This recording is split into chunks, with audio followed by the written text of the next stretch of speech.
Shalom everyone, welcome back. So we're up to Parsha Vayigash. Yehuda is standing there. He guaranteed his father he's bringing back Binyamin. And now Binyamin has been caught red-handed, and this Egyptian king is saying, I'm taking him as slave. And Yeshua steps forward. Yehuda is the king, the leader among the brothers. And this is where Yehuda will regain his footing as the leader among the brothers. He steps up to Yosef and says, listen, you want a slave? I'm a better slave. Anything you need, I can do better than him. So let him go. I'll stay as your slave. And Yosef says, no. He's the thief. You go home. Leave him here.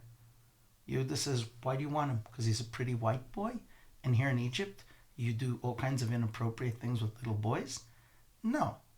Take me. Yosef says, I see a lot of brothers here. Why are you talking? And Yehuda says, I took responsibility. Yosef says, so? He stole. Leave him here. Yehuda says, if you need a servant, I'll be instead. Yosef says, I don't get it. He's the thief. What do you want?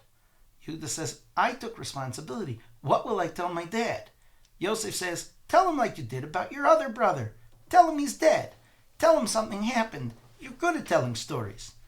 Yehuda says, no. My father, he can't handle another loss. How could I do this to my father? Yosef says, why didn't you say that when you sold your other brother? You did just fine then. Why don't you do that here? Yosef says, I'm ready to kill. Yosef says to Yehuda, what do you mean you're ready to kill? Why would you kill? The guy stole. Yehuda says, I'd kill because I think you're taking him for the wrong reasons. Yosef says to Yehuda, look, you're the one who has a history with doing things for the wrong reasons. Yehuda says, fire's burning in me, the fire of Shechem. We destroyed a city, my two brothers. Yosef says, I don't think you can do that around here. Because if you kill out Egypt, Yehuda, the world is dead. The world needs Egypt. You can't do that. Yehuda says, I'm going to draw out my sword and I'm going to start with you and end with Pharaoh. I'm going to kill everyone here. Yosef says, if you pull that sword, I'm going to wrap it around your neck. You better not draw your sword around here. And he has the soldiers come close. Yehuda roars at them. They all fall back. Yosef says to Yehuda, listen, Yehuda, you can't do that. It's over. In Egypt, if you destroy Egypt, the world's finished. You can't. And when Yehuda sees he has no choice, so Yosef doesn't want to embarrass him further in front of the Egyptians. So he says, by the way, you guys want your brother Yosef? Why don't I bring your brother Yosef out here? He calls all the brothers. He says, you know what? I'm going to call Yosef. And he says to the Egyptians, everyone out. He doesn't want to embarrass his brothers in front of the Egyptians. And now his brothers are standing next to him, and he goes to the right of the room, and he starts calling out, Yosef, the son of Jacob, your brothers are here, come out. And they all walk with him all the way to the right of the auditorium. And no one comes out. So he says, Yosef! And he turns around and he goes all the way to the left side of the auditorium. And he calls out, Yosef, son of Jacob, your brothers are here. They came in all the way from Israel. Come see your brothers. They're looking. He's not coming. He takes them to the north of the room, to the south of the room. And finally he brings them to the center of the room and he takes off the mask and he says, I am Yosef. I am Yosef. And he speaks to them in Hebrew, and he reveals to them that he is Yosef. He is circumcised like them. He is their brother. And this is a tremendous lesson about all our challenges in life. Our challenges are a mask. A minute earlier, they thought the world was finished. And when he took off the mask, they understood it was all a mask. It was Yosef all along. Yosef sends wagons to bring his father back to Egypt. The Egyptians are very happy to hear that Yosef's family is a royal family in Israel and they're coming. Yosef sends a message to his dad.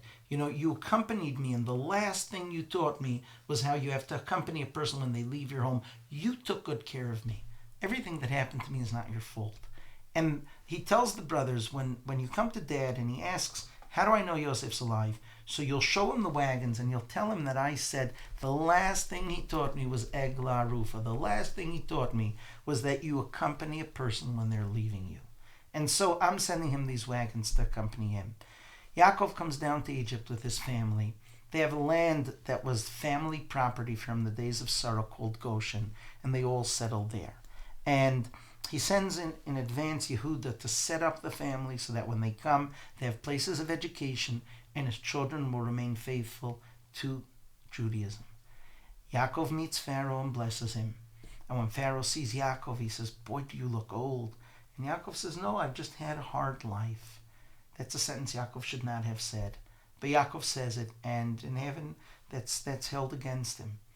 Yaakov settles down with his family in Goshen, and the beginning of our period in Egypt is going to be a blessed one. Yaakov is with the family. Yosef is taking care of the family. Everyone's doing well until next week's Parsha. Shabbat Shalom.